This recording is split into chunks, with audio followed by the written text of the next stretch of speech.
காலை வேளையிலே தேவனுடைய நாமத்திலே ஆசீர்வதிக்கிறேன். அனைவருக்கும் இனிய காலை வணக்கங்களை ஆண்டவராய் இயேசுவின் நாமத்திலே தெரிவித்துக் கொள்கிறேன். அல்லேலூயா. நம்மை தேவன் இந்த உலகத்திலே உருவாக்கி வைக்கும் போதே ஆண்டு கொள்ளும்படி வைத்தார். ஏனென்றால் நாம் தேவனுடைய சாயலின்படி ரூபத்தின்படி உண்டாக்கப்பட்டவர்கள். ஆதியாகமம் 1:27 நீங்க நல்லா படிக்கலாம்.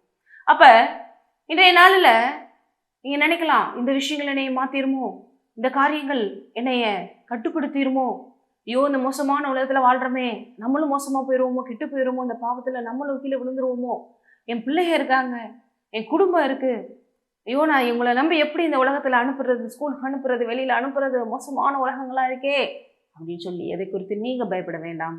ஏனென்றால் இனி பாவம் உங்களை ஆளுகை செய்ய மாட்டாது. பாவம் உங்களை ஆளுகை செய்ய முடியாத இடத்துல தேவன் உங்களை வைத்திருக்கிறார். எந்த எதிரான காரியம் உங்களுக்கு பலிக்காது. தேவன் உங்களையும் உங்கள் குடும்பத்தையும் உங்களுக்கு எல்லாவற்றையும் பொறுப்பெடுத்திருக்கிறார். இந்த நம்பிக்கையில நம்ம இருக்கணும். அதுதான் ரொம்ப முக்கியம்.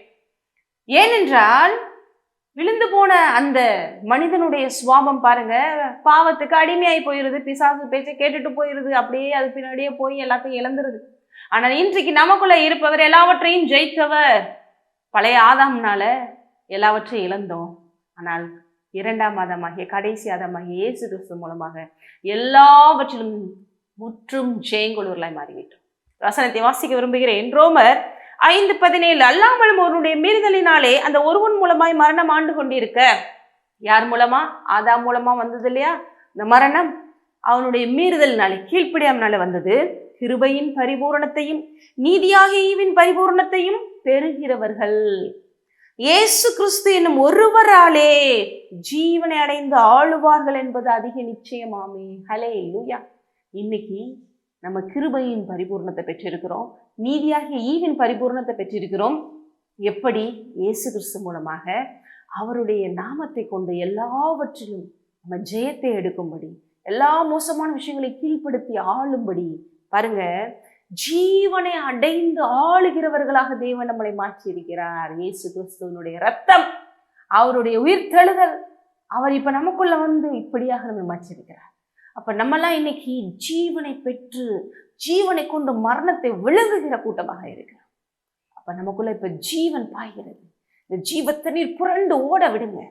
நீங்க நினைக்கலாம், அப்ப நமக்குள்ள அவ்வளவு பரிபூர்ணம் இருக்கா?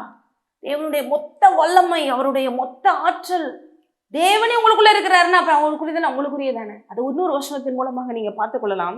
கொலோசியர் 2 பாருங்க, 9:10 தேவத்துவத்தின் பரிபூர்ணம் எல்லாம் சரீர பிரகாரமாக அவருக்குள் வாசமாயிருக்கிறது. தேவத்துவத்தின் பரிபூரணம். ஹல்லேலூயா.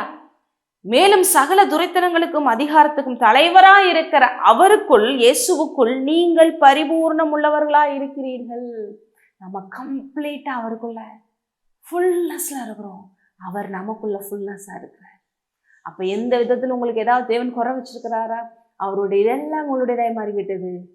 ஆகவே நீங்கள் எழுந்து எல்லாவற்றையும் கீழ்ப்படுத்தி ஆண்டு கொள்ளுங்கள். இனி உங்களே எதுவும் ஆளுகை செய்ய முடியாது. ஹல்லேலூயா. ஜெபி. சோத்திரம் தகப்பனே, இந்த அருமையான நேரத்திலே என்னோடு இணைந்து ஜெபிக்கிற ஒவ்வொரு பிள்ளைகளையும் ஆசீர்வதிக்கிறேன்.